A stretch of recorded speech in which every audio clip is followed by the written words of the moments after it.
touched on molecular symmetry. And what we started to look at were different symmetry operations, symmetry elements. So symmetry operations are the processes like performing a reflection or rotation or inversion, or what we've got to now, an improper rotation. And so just giving some examples here of some improper rotations. Remember, an improper rotation would be one process. It's a combination of the rotation with the reflection perpendicular to that reflection. So, or sorry, the reflection perpendicular to that rotation. So it seems like it's two things, but it's considered to be one. Okay? So here, the boron trifluoride molecule that we've often used as our example to look at some of these symmetry operations. It has an S3, so it's an improper rotation, threefold rotation. So it's a 120-degree rotation with a reflection. So the boron trifluoride molecule is horizontal. And remember that when we set our principal rotation axis, that's considered to be vertical. That defines what is vertical. So the boron trifluoride molecule here, we consider to be in a horizontal plane. So here, if we were to perform this S3 operation, we would take this, perform 120-degree rotation, and then reflection through a horizontal plane. But all the atoms are in the horizontal plane, so they don't move. So the S3 is permitted. There's no S2 here. Prior to this, we found that the S2 is the same as performing an inversion, rotating 180 degrees, and then reflecting through the horizontal plane.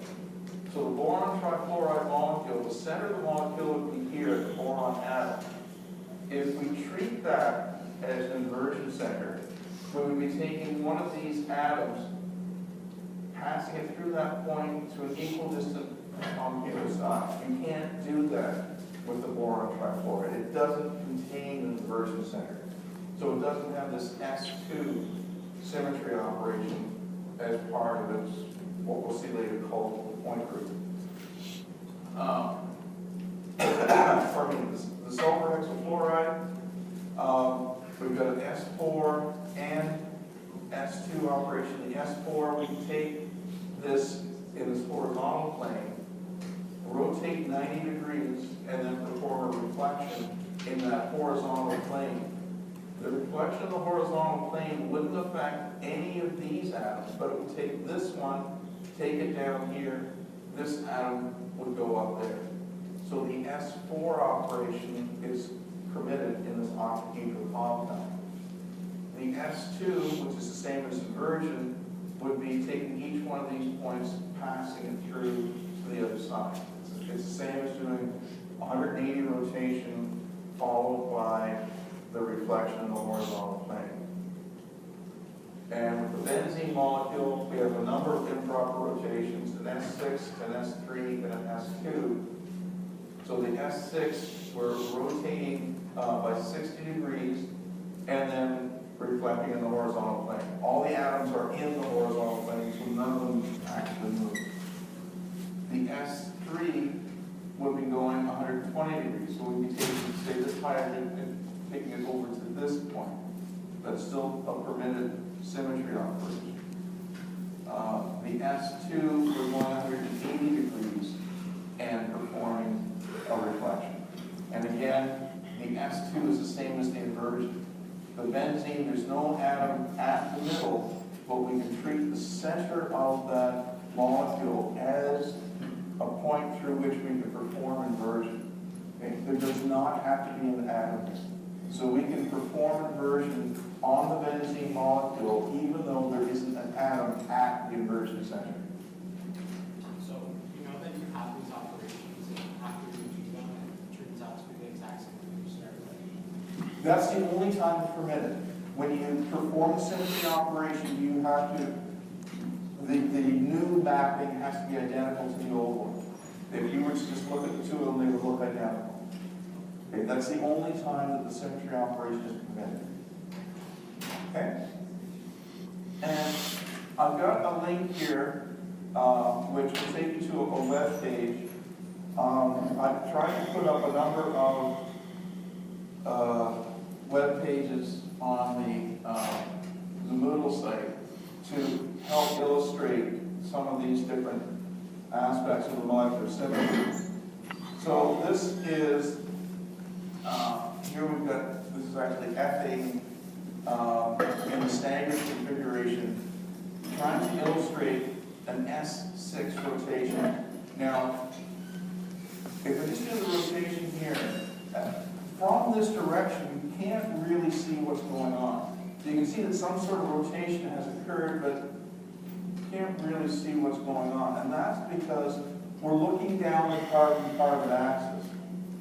Okay, let me just move it. Okay.